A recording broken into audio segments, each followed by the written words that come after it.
اللهم صل على محمد وعلى آل محمد. اللهم صل على محمد وعلى آل محمد.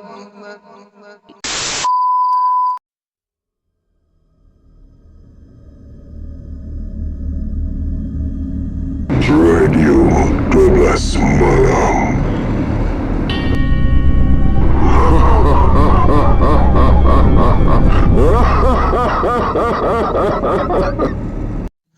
Assalamualaikum warahmatullahi wabarakatuh. Salam sejahtera diucapkan. Terima kasih hadir lagi ke Radio 12 Malam bersama dengan saya Angah. Apa pun saya minta maaf kepada semua kerana beberapa hari ini saya tak dapat nak upload video maupun short kerana kekangan kerja hakiki. Apa pun malam ni insyaAllah saya akan usahakan juga untuk postkan video lah ya. Jadi sebelum kita teruskan kisah, marilah sama-sama kita berdoa semoga kita semua dimurahkan rezeki, dipermudahkan segala urusan, diberikan anak yang soleh dan soleha. Kepada mereka yang dalam kesakitan diangkatkan kesakitan dan diberi kesembuhan insyaAllah, dipermudah, diperlapangkan dadanya insyaAllah. Amin ya rabbal alamin. Baik, kita akan teruskan dengan kisah yang seterusnya daripada Tok Awangah, episod yang ke-117, Bahana Badi Tak Bersemah. Kalau bermimpi menemui Sami India, selalunya diganggu hantu raya. Dan kalau bermimpi ular mahu menerkam, memang jembalang tanahlah yang mengancam. Petua Pak Tomahan ini sudah beberapa kali diingatkannya kepada saya, tetapi memang saya tak pedulikan sangat petua-petua demikian. Memang saya sendiri tak pernah pula bermimpi menemui Sami India ataupun dikejar ular. Setiap kali mahu tidur, Tok Haji selalunya ingatkan saya supaya hembus ke tapak tangan, kemudian dibacakan surah Al-Ikhlas, surah Al-Falaq dan surah An-Nas. Setelah itu disapukan dari kepala hinggalah sampai ke kaki, ke serata tubuh badan. Diulangi pula sampai 3 kali. Semasa mula rebahkan kepala ke bantal, Tok Haji biasanya berdoa, Allahumma bismika amutu wa ahya. Doa tidur kan? Bismikallahumma, Bismikallah, ya Allah aku pula tak ingat. Bismikallahumma aya wa la ilaha illallah. Jap. Bismikallahumma aya wa amut. Betul ingat. Yang kat sini amutu wa ahya, dia terbalik. Mana satu yang sebenarnya betul ke saya silap ke? Sama-sama kita berkongsi ya. Baik, kita teruskan. Jangan gagap awal sangat bang. Apabila bangun dari tidur, Tok Haji berdoa juga, Alhamdulillahillazi ahyana ba'dama amatana wa ilaihin nusyur. Memang semua amalan demikian diamalkan oleh Rasulullah SAW, yakni sentiasa berdoa kepada Allah dengan mensyukuri nikmatnya sekalipun tatkala mahu tidur. Sebab itulah saya tak peduli sangat dengan mimpi yang dialami sewaktu tidur. Perkara mimpi ini tak penting sangat kerana ketentuan Allah, siapa pun tak dapat menolaknya atau mengharapkannya. Tetapi Pak Tua Mahat memang menjadikan petuanya sebagai panduan apabila seseorang itu diganggu kerasukan. Dia mahu berpandukan kepada mimpi yang dialami supaya dapat mengesan gangguan sebenarnya yang merasuk. Apabila Luden Tepek mengalami kejadian rumahnya seperti diserak dengan pasir atapnya, memang Pak Tua Mahat bertanyakan mengenai mimpi yang dialaminya sepanjang malam. Suka jugalah Luden Tepek mahu camkan mimpinya itu kerana tidak dihiraukan sangat. Tetapi isterinya, iaitu Tijah Sengeh, mengaku pasal bermimpi dikejar ular sawa. Lantas sahaja Luden Tepek mengagak, tentulah isterinya diuji dengan ilmu guna-guna oleh lelaki lain. Dia percaya kalau mimpi dikejar ular memang ada lelaki yang mahu memikat isterinya. Geram juga hatinya sekiranya benar ada lelaki lain yang cuba memikat isterinya dengan ilmu guna-guna. Tersenyum Pak Tua Mahat apabila Luden Tepek menuduh ada lelaki lain yang mahu memikat Tijah Sengeh. Siapa pula yang mahu memikat Tijah Sengeh yang sudah menjadi isteri Luden Tepek? Lainlah kalau lidah si Tijah Sengeh ni sendiri yang mahu melayaninya. Tetapi sejak seminggu rumah Luden Tepek diganggu seolah-olah atapnya diserak dengan pasir. Apabila di seluruh kelilingnya dengan lampu tidak pula kelihatan apa-apa. asal sahaja senja hingga tengah malam, kejadian itu akan berulang setiap setengah jam sekali.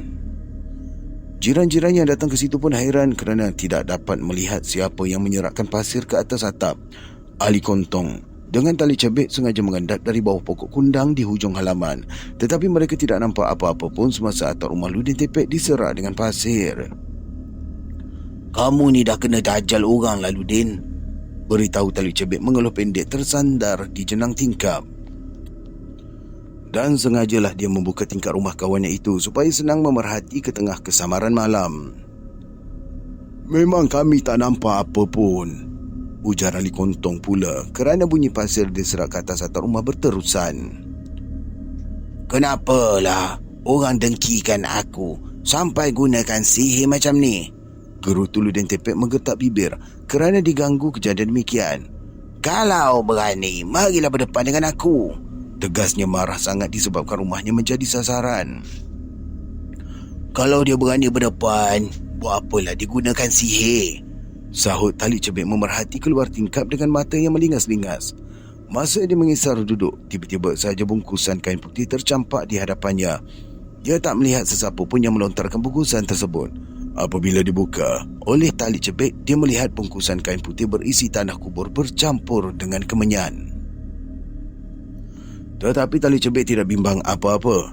Dia terus melompat turun ke tengah halaman dengan menghunus parang di tangan. Belum pernah dia berundur kalau dicabar sesiapa pun. Sebab itu, dia mahu pastikan siapakah yang berani melontarkan bungkusan kain berisi tanah kubur dengan kemenyan itu. Kalau berani ganggu rumah Ludin Tepek, sama juga macam mengganggu dirinya kerana Tija Sengeh adalah sepupunya. Jangan siapa-siapa berani tunjuk keras kepala dengan mengganggu Ludin Tepek selagi dia masih tercungguk di tengah kampung. Semasa ular tedung senduk berwarna hitam masuk ke rumah Tija Sengeh yang bersembunyi di sebalik tempayan beras, gelam kabut juga Ludin Tepek ni. Selari ular berkenaan menyusup di sebalik tempayan beras itu, memang dia tidak boleh tidur di dalam rumah. Bagaimana pula kalau ular tedung senduk itu menjalar ke tempat tidur? Siapa lagi boleh diharapkan kalau bukan tali cebek? Tidak bertangguh, Tija Sengeh bekerja ke rumah tali cebek memberitahu mengenai ular tedung senduk yang menyusup di sebalik tempayan beras. Terkekeh-kekeh isteri Talib Cebek mengetawakan Tija Sengeh sebaik saja diberitahu mengenai ular tedung senduk itu. Tetapi memang siapa pun di dalam rumah adalah rumah pula pun. Tetapi memang siapa pun di dalam kampung pasti akan mencari Talib Cebek kalau terserempak dengan ular. Dia punya ayat dia ada tergantung, banyak tergantung kat sini. Yang mana saya sempat perbetulkan, saya akan perbetulkan ya. Tidak pernah dia mengalah sekiranya ular merayap di mana-mana. Tahu sangat Tali Cebek mengenai rahsia ular sampaikan dia boleh jinakkan ular di tengah belukar sekalipun. Sebab itu Tija Sengeh ini serbu masuk ke rumah Talib Cebek, beritahu mengenai ular tedung senduk yang menyusup di balik tempayan beras. Biarlah suaminya Ludin Tepek perhatikan ke mana ular berkenaan merayap, supaya mudah pula dihambat oleh Talib Cebek. "Agaknya ular tu nak tolong kau masak nasi." Minah Sembah masih juga terkekeh-kekeh ketawa sekalipun suaminya Talib Cebek sudah menjengkah di jendela. Kau ketawa kan? Ketawakan kau orang tu. Awak tu pun apa kurangnya? Lantas saja Talib Cebek memarahi isterinya. Awak tu kalau nampak ular, sampai terkencing dalam kain. Tuturnya menyindir disebabkan Minah Sembah tertawakan sepupunya itu. "Awak yang gila nak tangkap ular," sahut Minah Sembah tersinggung juga apabila disindir demikian. "Dah tahu musuh tarah, buat apa yang nak dibuat main?" Dia menambah kerana tidak bersetuju dengan suaminya yang gemar menangkap ular. Tetapi Talib Cebek bukannya mahu memperagakan kebolehan dia menangkap ular.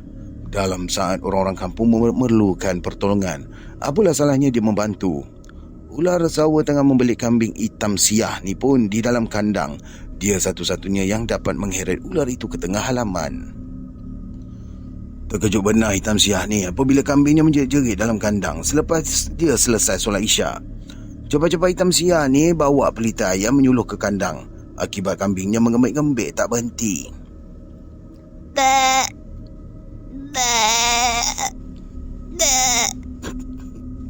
Sebab melihat kambingnya terselip pada tiang kandang, tidak bertangguh hitam siah menolak tubuh kambing itu dan mahu membantunya.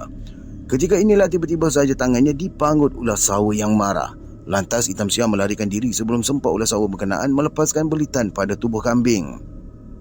Belum sempat naik ke rumah, Hitam Siah sudah jatuh di kaki tangga akibat pitam selepas dipatuk oleh ular sawa.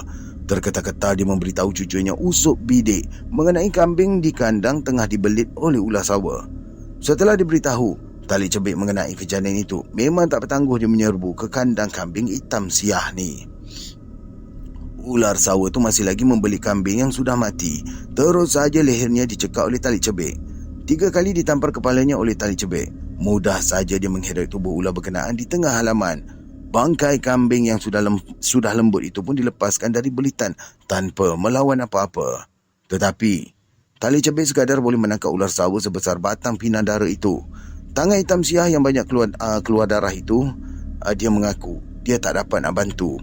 Puaslah diikat dengan kain pun. Habis berhelai-helai dibasahi oleh darah. Baik, sampai di minit ini, sekiranya anda masih lagi kekal dalam bilik ini, minit ini, jangan lupa untuk tekan like, button share kepada kawan-kawan dan subscribe supaya channel ini dapat berkembang terus dan sampai kepada kawan-kawan kita di lain-lain negara seperti Brunei, Indonesia, Thailand dan Filipina, insyaAllah. Ini kan kisah-kisah real. Baik, kita teruskan. Apabila Usop Bidik memanggil Usu Midun untuk menjampikan bisa ular tadi boleh dibuang. Usu Midun sendiri mendesak supaya Hitam Siah dibawa ke hospital. Tetapi ketika itulah hospital jauh dari kampung. Mas akan mudah mahu membawa Hitam Siah dirawat di hospital. Semasa perintah orang putih nak keluar ke hospital pun mestilah bagi tahu kepada polis terlebih dahulu disebabkan tidak boleh keluar malam sesuka hati. Lainlah kalau di dalam kampung saja memang mereka bebas mahu ziarah jiran-jiran yang ditimpa musibah. Sebab itu jiran-jiran cepat berkumpul. Sebaik saja diberitahu mengenai Hitam Siah dipatuk ular. Cemas juga mereka disebabkan darah yang mengalir di tangannya tidak berhenti-henti keluar. Lebih baik bagi tahu dengan Bilal Hud. Talik Cebik ingatkan mereka setelah Usop Midun tidak sanggup untuk mengubati. Kalau dibiarkan berterusan, tentulah darah semakin banyak yang keluar. Sedangkan mereka tak berusaha pun memberitahu ketua kampung untuk membawa Hitam Siah ni ke hospital. Malam tu juga Usop Bidik jejakkan kaki ke rumahnya ayah saya. Merayu-rayu dia meminta ayah saya datang untuk menjengah neneknya Hitam Siah. Terkejut jugalah ayah saya apabila Talik Cebik yang menyuruh Usop Bidik menjemputnya. Kalau dipatuk ular, tentulah Talik Cebik sendiri boleh merawat disebabkan dia satu-satunya di kampung ini yang mahir mengenai rahsia ular. Apa sangatlah dengan patukan ular sawa kalau nak dibandingkan ular tedung selar yang boleh berdiri dengan ekor cecah ke tanah. Kalau ular telung selar yang mematuk, sudah tentu mangsanya terkejang tidak boleh bergerak lagi. Bisa ular tedung yang memang cepat meracuni sampai ke jantung. Tak pernah pun Talik Cebik mengalah kalau berhadapan ular tedung selar yang bisa. Tetapi kenapa dia mengalah dengan ular sawa yang bisanya tak seberapa? Talik Cebik sendiri yang beritahu mengenai ular sawa tidak berbisa lagi setelah bisanya habis diluahkan. Memang Talik Cebik tahu sangat mengenai rahsia ular sawa yang luahkan bisa tatkala lubuk yang ditimbanya ditinggalkan untuk memberitahu anaknya. Tatkala lubuk yang sudah kering ditimba itu ditinggalkan dengan ikan banyak menggelepar. Tak bertangguh orang-orang kampung mengutip ikan-ikannya. Apabila mendapati lubuknya sudah tidak berikan, ular sawa berkenaan menjadi marah. Lantas dipatuknya jejak-jejak tapak kaki orang yang berpijak yang berbekas di atas lumpur. Bisanya bekas tapak kaki pun dipatuk. Nescaya mangsanya akan mati bungkang akibat bisanya yang amat sangat. Semasa ular sawa menjalar ke dalam kampung, dia memerhati gagak bertengget di atas dahan. Disebabkan ular sawa itu mendapat tahu, orang-orang kampung bergembira kerana mendapatkan ikan yang banyak. Dia merasakan patukannya kepada bekas tapak kaki itu sudah tidak berbisa lagi. Memang orang ramai berkumpul di sebuah rumah disebabkan penghuninya mati tiba-tiba akibat bekas tapak kakinya dipatuk oleh ular sawa yang menemuinya di tepi lubuk yang banyak ikan. Tetapi ular sawa menyangka mereka berkumpul disebabkan terlalu gembira. Jadi sebab itulah ular sawa meluahkan bisanya itu sampai habis disebabkan marah dengan bisanya yang tidak berguna. Sebaik saja dia muntahkan, tidak bertangguh burung gagak mengambilnya. Tetapi bisa berkenaan hanya tersangkut pada paruhnya saja. Ular tedung selar yang mengambil bisa itu kemudiannya diikuti oleh ular-ular yang lain. Kenapa yang buang gagak paruh dia berbisa? Setelah bisanya habis disedut oleh binatang lain, itulah ulat bulu pun sampai ke situ. Disebabkan tidak ada lagi sisa muntah yang mahu disedutnya, lantas ulat bulu pun menggolek-golekkan sahaja tubuhnya ke tempat bisa ular sawa yang dimuntahkan tadi. Akibatnya bulunya sahajalah yang bisa sekiranya disentuh oleh mangsa. Oh, macam ni kisah dia. Rahsia itulah yang dipegang kukuh-kukuh oleh Talib Cebek kalau dia menangkap ular-ular bisa. Dia belajar mengenai amalan ular-ular itu untuk mendapatkan bisanya. Sebab itulah dia boleh tundukkan ular-ular berkenaan. Apa sangatlah dengan ular yang bisa kalau hanya dapat melalui muntah ular sawa, sedangkan ular sawa boleh membunuh dengan sekadar mematuk bekas jejak tapak kaki saja yang kelihatan di pasir. Tali Cebek mengauk semua bisa yang dimuntahkan oleh ular sawa itu sebelum ular-ular lain dapat menyedutnya. Bertahun-tahun dia mengamalkan rahsia secara makrifat, mengauk bisa yang dimuntahkan oleh ular sawa itu sebelum sempat ular-ular lain mengambilnya. Dia percaya itulah rahsianya kenapa tidak ada satu pun bisa ular memberi bekas kepadanya apabila cuba mematuk. Memang sejak bertahun-tahun Tali Cebek dikenali mampu tundukkan ular di kampung itu, tetapi tiba-tiba sahaja dia meminta usop bidik memanggil ayah saya apabila Hitam Siah mengalami luka akibat dipatuk oleh ular sawa. Sudah berkali-kali dia suakan mulut ular sawa ke tempat luka Hitam Siah, tetapi ular berkenaan tidak mahu mematuknya semula. Tali Cebek dapat mengagak memang bisa ular berkenaan tidak ada lagi di situ. Darah yang banyak mengalir hanyalah disebabkan luka dipatuk oleh ular sawa itu sahaja. Dan kalau disebabkan bisa, memang Tali Cebek tahu bagaimana mahu mendesak ular berkenaan menyedut semula bisanya. Ali Kontong dipatuk ular sawa tiung, sudah lebam biru pun dia masih boleh ikhtiarkan supaya ular yang mematuk itu menyedut semula bisanya. Berjam-jam Tali Cebek bersiul menyeru semua ular naik ke rumah setelah keadaan Ali Kontong bertambah tenat. Beberapa ekor ular yang naik di muka pintu terjun semula ke tengah halaman setelah kepalanya diketuk dengan jari telunjuk 3 kali oleh Tali Cebek. Sebaik saja ular sawa tiung itu terjonggol kepala di bendul pintu. Tali Cebek ketuk juga kepalanya 3 kali dengan jari telunjuk. Tidak bertangguh, ular sawa itu mematuk semula bekas patukan di betis Ali Kontong. Hampir 5 minit kepalanya berpulas-pulas di betis Ali Kontong sebelum dilepaskan semula. Setelah dia mematuk betis Ali Kontong, tidak bertangguh ular berkenaan terjun ke tengah halaman. Belum sempat dia lari menyusup tengah belukar. Di tengah halaman itu saja, dia terus menggelepar mati. Sisiknya biru lebam dengan darah memercik di celah sisik itu. Sebab itu dia tahu luka di tangan Hitam Siah bukanlah disebabkan bisa patukan ular sawa berkenaan, tetapi mengherankan Tali Cebek sendiri kerana luka patukan ular itu tak mungkin darahnya terlalu banyak. Sudah berhelai-helai kain dibalutkan kepada luka itu, namun semuanya habis basah tidak bertahan. Perkara luka hingga banyak darah keluar bukan disebabkan bisa ular, tetapi geruh lain pula yang menimpa.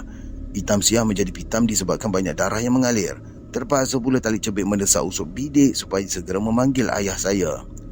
Tengah malam itu juga, usop bidik mengayuh basikal meranduk kegelapan dalam kebun getah ke rumah ayah saya. Biarlah dia ditahan polis kalau terserempak sesiapa keluar waktu malam demikian ketika itu. Asal sahaja dia boleh selamatkan neneknya. Mahu ditunggu sehingga pagi memang tak boleh lagi kerana sudah berhelai-helai kain dibalut kepada luka itu. Semuanya habis basah dengan darah. Apabila ayah saya sampai, dia sendiri tak tahu apa perlu dilakukan kerana luka yang dialami oleh Hitam Siah akibat dipatuk ular sawa. Lainlah kalau lukanya ditusuk besi. Boleh juga didoakan supaya hilang bisa besi itu. Tetapi luka akibat dipatuk ular sawa tak pernah pula didengarnya boleh berdarah tak henti-henti. Disebabkan orang sudah berharap sangat, maka ayah saya segera doakan saja dengan membaca. Saya cuba baca ya. Bismillahi turbatu ardina biriqati ba'dina yusfa bihi sakimuna bizni rabbana. Maaf ya, siapa-siapa boleh bantu, betul kan? Setelah didoakan hanya dalam beberapa saat sahaja darah luka di tangan Hitam Siah pun berhenti. Kalau luka yang dialami Hitam Siah, memang Tali Cebek mengaku dia tidak boleh membantu. Tetapi kalau setakat ular tedung senduh bersembunyi di sebalik tempayan, tidak bimbang apa-apa pun pada dia. Tatkala Tali Cebek sampai di tengah rumah, Ludin Tepek tercekat memerhatikan dari jauh tempayan berasnya. Dia tak berani nak berjengah rapat selagi ular tedung senduh itu masih berlengkar di situ. Lantas saja tali cepit menerpa ke arah tempayan beras itu. Sewaktu dia mahu mengalihkan tempayan, tiba-tiba saja kepala ular berkenaan tercagul tegak. Sekaligus pula ular tersebut menyembur hinggakan air liurnya menyinggahi muka tali cepit. Terasa juga pada tali cepit pandangannya menjadi kelabu akibat terkena semburan air liur ular tedung senduk itu. Tidak bertangguh lagi dia mencekak ular tedung senduk itu sampai membelit lengannya. Tetapi belita ular tedung senduk tidaklah segagah belita ular sawa yang boleh membunuh. Bila-bila saja dia boleh bertahan sekalipun dicerut dengan kuat. Kemudian, tali cepit suarakan belakang tangannya biarlah dipatuk oleh ular berkenaan. Lantas saja ular tedung senduk itu melepaskan marahnya, mematuk sampai memercikkan darah. Tali cepit sengaja titikkan darah di tangannya ke mulut ular tedung senduk itu dengan menamparnya 3 kali. Sebaik saja ditampar kepala ular tedung senduk itu, belitan di tangan tali cepit mulai mengendur. Ular itu juga tidak lagi garang meronta-ronta, tetapi menjadi jinak tidak melawan apa-apa. Setelah ular garang itu bertukar menjadi jinak, barulah tali cepit meminta Luden Tepek mengambilkan kelapa muda. Dia membasuh mukanya dengan air kelapa muda itu setelah pandangannya menjadi kelabu setelah terkena semburan ular tedung berkenaan. Memang Luden Tepek juga melihat mata tali cepit berubah menjadi merah, laksana mengidap sakit tidak boleh dibuka pelupuk. Memang tali cepit tidak bimbang apa-apa sekalipun diganggu sihir. Dia sendiri hairan kenapa rumah Luden Tepek tidak sudah-sudah diganggu orang. Bagaimana pula dengan bungkusan kain putih berisi tanah kubur dan kemenyan itu dilemparkan melalui tingkap.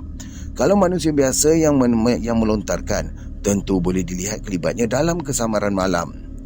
Semenjak kejadian ular tedung hitam menyusut di sebalik tempayan beras itu, tali cepit sudah pun dapat mengagak yang sepupunya diganggu orang. Tidak pernah pun ular tedung senduk demikian sempat menyemburkan air liur ke arah mukanya. Kenapa tiba-tiba saja dia disembur sewaktu mahu mengalihkan tempayan beras itu? Tetapi tali cepit tidak mahu beritahu Luden Tepek mengenai ular yang menyemburnya. Apakala terlihat kelibat api yang menyambar. Sewaktu dia mencekak leher ular tedung berkenaan, seolah-olah dia memegang besi panas yang terbakar. Orang ni dia gunakan jembalan tanah, gerutu tali cepit setelah naik semula ke atas rambi. Apa sangatlah yang orang dengkikan dengan aku ni? Luden Tepek menggetak bibir setelah menyedari dirinya dianiaya. Nak kata aku kaya, aku ni mana ada harta? Tegasnya menggeleng-geleng lemah apabila kenangkan kenapa masih ada juga orang yang mahu menganiaya dirinya. Orang nak menganiaya bukan kira kita ni kaya ataupun tidak, sahut Ali Kontong. Bimbang juga kalau dia pula yang menjadi sasaran. Manalah tahu jembalan tanah itu pula mencari geruh dirinya disebabkan mahu membantu Luden Tepek. Sehingga tengah malam mereka menunggu di rumah Luden Tepek. Tak ada pun gangguan selain dari kain putih membungkus tanah kubur dengan kemenyan itu. Terpaksalah tali cepit dan Ali Kontong balik juga ke rumah masing-masing. Sekiranya Luden Tepek memerlukan bantuan, dia boleh langskan sahaja dari tingkap. Bila-bila sahaja mereka akan datang situ disebabkan jarak rumah mereka bukanlah jauh sangat. Setelah tali cepit dan Ali Kontong meninggalkan rumah mereka, memang Luden Tepek sendiri tidak mudah mahu melelapkan mata. Apalagi isterinya Tijah Sengih sentiasa cemas bila kenangkan bungkusan kain putih berisi tanah kubur dengan kemenyan yang sudah dibuangkan oleh tali cepit ke sungai. Macam mana mereka suami isteri mahu melelapkan mata apabila sekali-sekala bunyi pasir diserakkan ke atap masih berterusan. Setiap kali bunyi pasir itu diserakkan ke atas atap, Luden Tepek akan membacakan ayatul kursi sampai 100 kali. Setelah dibacakannya ayatul kursi itu, serta-merta sahaja bunyi pasir diserak ke atap itu akan hilang. Kalau orang main sihir, tak boleh kita hendap aja. Tijah Sengih ingatkan suaminya supaya segera meminta bantuan. Kita ni belum tahu sama ada ni sihir ataupun bukan. Sahut Luden Tepek masih belum yakin sama ada dia benar-benar dianiaya ataupun tidak. Malu juga dia mahu meminta bantuan kalau gangguan itu perbuatan anak-anak nakal. Manalah tahu bungkusan kain putih berisi kain pasir kubur dan kemenyan hanyalah sekadar perbuatan budak-budak nakal saja yang mahu menakut-nakutkan mereka suami isteri. Ular masuk dalam rumah pun kita tak buat doa tolak bala lagi ni. Jelas Tijah Sengih sengaja salahkan suaminya tidak ambil peduli perkara demikian. Luden Tepek tetap menuduh yang dia percayakan sangat tahyul hingga ular tersesat masuk ke dalam rumah pun dianggap sebagai jembalan tanah. Lepas solat aku bacalah doa tolak bala tu. Beritahu Luden Tepek meminta isterinya bersabar menghadapi gangguan demikian. Doa tolak bala lain. Panggil Udu Midun. Semah rumah kita ni pun lain. Tija sengih mendesak suaminya supaya buat juga semah supaya jauhkan bala setelah ular masuk ke dalam rumah. Sudah menjadi petua orang tua, sekiranya ular masuk ke dalam rumah, mestilah dipanggil Usumidun. Tadi disebut Udu Midun. Udu pula dah. Hei. Okey, saya ulang balik. Dia punya typo lah, boleh tahan. Sudah menjadi petua orang tua, sekiranya ular masuk ke dalam rumah, mestilah dipanggil Usumidun buat semah supaya lindungkan mereka dari malapetaka. Bukan ular masuk ke dalam rumah saja. Kalau ayam jantan berkokok di atas rumah, mesti juga bagi tahu pada Usumidun. Tentu Usumidun akan buat semah dengan menepung tawar sekeliling rumah. Rumput sambau akan ditanam pada 4 penjuru supaya bala tidak mengganggu.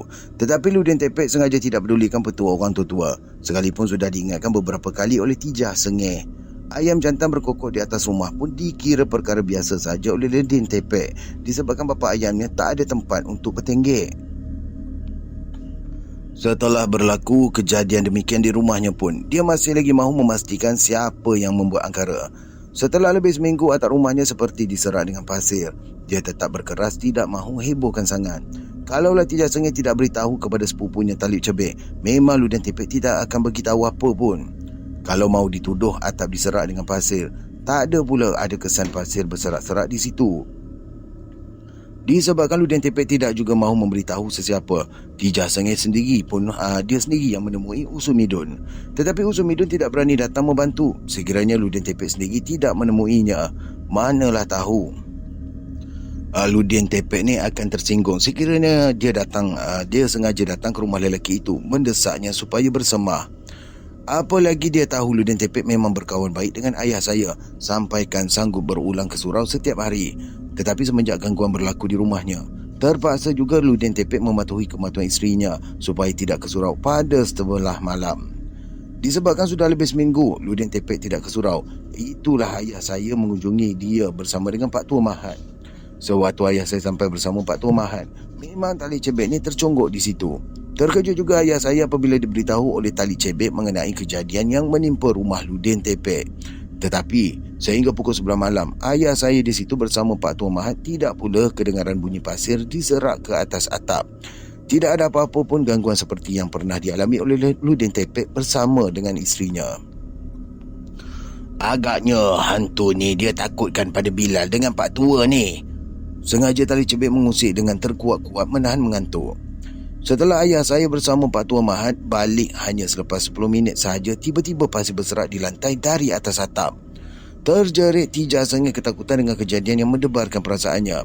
Dari mana pula datangnya tanah pasir itu berserak kerana bumbung atap bukanlah bocor hingga tiris dengan serakan pasir itu. Hujan turun pun rumah tersebut tidak tiris. Kenapa pula seluruh rantai rumah habis dengan pasir yang berserak-serak? Segera Talib Cebek memanjat kasau atap, menempuk-nempuk atap rembir rumah. Memang tak ada pun bocor di mana-mana hingga menyebabkan pasir berserak-serak tiris ke lantai. Tak ada atap yang bocor. Rungut Talib Cebek sebaik sahaja terjun dari kepala tiang. Ludin ni degil, gerutu Tijah Sengeh melepaskan geram yang mendongkol di hati. Suruh semah rumah ni dia tak nak, ujarnya mencemik muka dengan sikap suaminya berkeras tidak mahu bersemah. Semah apa pula? Hairan juga Talib Cebek apabila diberitahu oleh Tijah Sengeh mengenai bersemah rumah berkenaan. Rumah ni dah masuk ulah dulu, masih tak semah lagi. Jelas Tijah Sengeh masih terkilan disebabkan Ludin Tepek sentiasa berdalih kalau disuruh bersemah. Apalah salahnya panggilkan saja Usumidun semahkan rumah mereka setelah dimasuki ular tedung hitam. Lagipun sudah beberapa kali Tijah Sengeh bermimpi diserbu ular di dalam rumahnya hingga hampir saja dipatuk tidak bertangguh. Kenapa tak semah Ludin? Talib Cebek macam mendesak lelaki itu disebabkan berkeras tidak mahu bersemah. Ludin Tepek hanya tersengih-sengih saja. Apa sangatlah bersemah kalau setakat ditepung tawar keliling rumah dengan air direnjes daun sepulih dan beras kunyit ditabur merata tempat. Kemudian 4 penjuru rumah ditanam dengan rumput sambau setelah diasap kemenyankan oleh Usumidun. Memang seisi kampung akan menjemput Usumidun kalau rumah dimasuki ular atau ayam jantan yang berkokok naik ke rumah. Usumidun akan meminta bersama supaya rumah mereka tidak diganggu malapetaka. Sudah menjadi petua turun-temurun, mesti bersama kalau rumah sudah dimasuki ular atau ayam jantan berkokok bertenggek diisi kisi tingkap. Tetapi Ludin tetap berkeras tidak akan bersama apa-apa. Perkara malapetaka tidak akan kena mengena dengan ular masuk ke rumah ataupun ayam jantan berkokok naik ke rumah. Dia percaya malapetaka itu sekadar musibah yang mesti ditempuhi dengan sabar. Sebab itulah dia tak rasa cemas apa-apa dengan kejadian yang menimpa rumahnya sejak lebih seminggu. Hampir 10 minit rumah Ludin Tepek dihujani tanah pasir berserak hingga memenuhi lantai rumahnya. Setelah diamat-amati oleh tali cebik, tanah pasir itu sama dengan tanah yang dikorek dari kubur. Marah juga dia dengan sikap Ludin Tepek yang tak ambil berat dengan kejadian itu. Sebaliknya dia pula yang terpaksa bersusah payah. Kalau tidak dikenangkan Tijah Sengih yang merayu meminta dia membantu, memang tali cebek juga tak peduli apa-apa. Biarlah Ludin Tepek ni bersabar hingga tak mahu bersemah memanggil Usumidun. Siapa lagi dukun yang diharapkan kalau bukan Usumidun setelah dukun Samit meninggal dunia? Biarlah aku balik dulu. Tali cebek macam merajuk dengan sikap Ludin Tepek. Apalah gunanya dia bekerja keras sedangkan Ludin Tepek tak peduli apa-apa dengan kejadian yang menimpa rumahnya. Terus saja tali cebek balik ke rumah setelah serakan pasir dari atap itu berhenti. Dia tak mahu jejak lagi kaki ke rumah Ludin Tepek sekiranya lelaki itu tidak mahu berikhtiar. Setakat berdoa saja tidak memadai kalau tidak diusahakan mencari punca kenapa gangguan itu berterusan. Selagi tidak dicari punca, tentulah Ludin Tepek tidak dapat menghindarkan malapetaka berkenaan. Setakat berdoa saja hanya sebahagian daripada ikhtiar yang kadang-kadang boleh mendorong kepada usaha-usaha yang selanjutnya. Kalau setakat baru belajar di surau, tak sepatutnya Ludin Tepek mahu tunjukkan dirinya serba tahu. Semenjak berulang belajar di surau, mudah saja Ludin Tepek mahu tinggalkan petua orang tua-tua. Lantas saja tak mahu percaya lagi mengenai malapetaka dan geruh yang mendapat petunjuk dari petua-petua demikian. Petua orang tua-tua juga percaya bahawa malapetaka itu datang mengganggu pun dengan izin Allah. Setelah tali cebik balik, Tijah Sengih tidak bertangguh mahu tidur sahaja. Biarkan sajalah suaminya Ludin Tepek terus berjaga. Sengaja pula Ludin Tepek tidak benarkan dia menyapu tanah yang berserak di lantai yang jatuh dari atap itu. Belum pun sempat dia melelapkan mata, Tijah Sengih dikejutkan bunyi tapak kaki orang berjalan di dalam rumah. Dia bingkas bangun menerpa ke arah Ludin Tepek yang duduk bersila di hujung serambi memegang buah tasbih. Memang Ludin Tepek baru saja selesai solat sunat apabila kedengaran bunyi tapak kaki orang berjalan di dalam rumah. Bunyi tapak kaki orang berjalan dalam rumah tu berlegar-legar sahaja di tengah induk rumah. Kadang-kadang terlanggar ke dinding hingga bergegar kuat. Tetapi Ludin Tepek tidak berganjak dari tempat duduknya sambil memberi isyarat supaya isterinya Tijah Sengih itu untuk bertenang. Dan ketika ini dia membacakan 10 kali Bismillahirrahmanirrahim. Tolong betulkan ya kalau saya silap. Bismillahirrahmanirrahim. Wala haula wala quwwata illa billahil aliyil azim. Kemudian dia membayangkan dirinya sendiri tercegat di hadapannya seolah-olah berhadapan dengan cermin. Setelah itu dia pun terus membacakan Bismillahi amana billahi wa man yaumin billahi la khaufu alaihi. Subhanallahi wa bihamdihi. Subhanallahal azim. Dia membacakan 3 kali lantas merenung ke dalam tubuhnya yang terbayang seperti di dalam cermin di hadapannya. Apabila bayang di cermin itu pecah, dia tahu dirinya masih tetap bertahan. Dia tidak akan hancur seperti bayangnya di dalam cermin yang mudah saja dihancurkan. Setelah merasa dirinya semakin kukuh bersila di hadapan cermin yang telah menghancurkan bayangnya, lantas Ludin Tepek meneruskan doanya. Kat sini saya skip doanya. Ketika ini bunyi tapak kaki orang berjalan tu berlari pula hingga berdentum-dentam lantai rumah. Kemudian pintu serambi terbuka kuat dan kedengaran pula seperti orang terburu-buru menuruni tangga. Tijah Sengih semakin longlai di sisi suaminya akibat terkejut dengan kejadian yang berlaku di dalam rumahnya. Memang dia tidak dapat menahan perasaan takutnya setelah mendengar sendiri bunyi tapak kaki berjalan di dalam rumah hingga ke lantai berdentum-dentam. Lainlah kalau dia dapat melihat siapa yang berjalan di dalam rumah ketika itu. Tentulah tidak membimbangkan apa-apa. Tetapi dia hanya sekadar mendengar saja bunyi tapak kaki itu, sedangkan tak ada siapa pun yang tercegat di tengah rumahnya. Selepas mengalami kejadian yang menakutkan hatinya itulah Tijah Sengih merasa tubuhnya lemah hingga kan sengal-sengal sendi. Dia tidak dapat mahu bangun menyebabkan kakinya juga tidak dapat bergerak dengan kuat. Dah lebih 6 bulan Tijah ni lumpuh Ustaz. Beritahu Ludin Tepek sayu dengan keadaan isterinya yang terkejang sewaktu saya datang menziarahinya bersama dengan mak saya. Memang mak saya beritahu mengenai Tijak Sengih yang lumpuh apabila saya balik ke kampung. Sudah puas dia berubat dengan nenek saya, tetapi keadaan lumpuh kakinya tidak juga berubah. Usu Midon sendiri mengakui yang Tijak Sengih diganggu jembalan tanah yang menyusup seperti ular tedung senduk di sebalik tempayan berasnya. Kalau ular tedung senduk itu tidak ditangkap oleh tali cebek, nescaya akan dipatutnya juga Tijak Sengih sampai lumpuh. Disebabkan jembalan tanah itu ditangkap oleh tali cebek, lambatlah ianya merasuk untuk lumpuhkan Tijak Sengih. Akibat lumpuh yang berlarutan itu, kadang-kadang Tijak Sengih bagaikan hilang akal hingga kan tersengih-sengih saja sepanjang hari. Puas dipujuk oleh Ludin Tepek, namun dia tersengih-sengih juga tidak menentu. Tetapi ada kalanya Tijak Sengih akan kembali siuman dan dia mengakui akan keadaan dirinya sejak berbulan-bulan terlantar sakit. Apalah nak jadinya dengan saya ni, Ustaz? Keluh Tijak Sengih, sayu dengan keadaan kakinya yang lumpuh itu. Dia juga beritahu mengenai Usu Midon yang jelaskan mengenai lumpuhnya. Disediakan kenan ular sawu tedung yang menjalar. Tetapi tali cebek tidak pun membunuh ular tedung tersebut kalau dikatakan terkena kenan. Tali cebek sudah lepaskan ular tersebut ke tengah belukar tepi hutan biar binatang itu tidak ganggu sesiapa pun di dalam kampung. Abang Ludin dah doakan tu, cukuplah.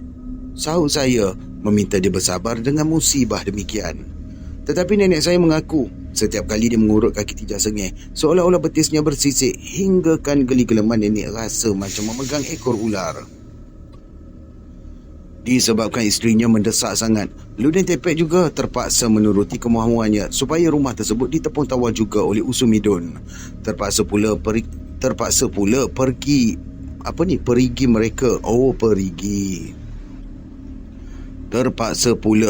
mereka dibubuh tahi besi yang didasarkan dengan pelepah mengkuang dikerat 7 panjangnya sejengkal. Sebelum balik, sempat jugalah saya doakan Tijak Sengih dengan azan di telinga kanannya 7 kali, diikuti dengan Al-Fatihah, Surah Al-Ikhlas, Surah Al-Falaq dan Surah An-Nas. Kemudian saya bacakan Ayatul Kursi, 11 ayat terawal Surah As-Saffat, ayat 22 dan 24 Surah Al-Hashr dan Surah At-Tariq.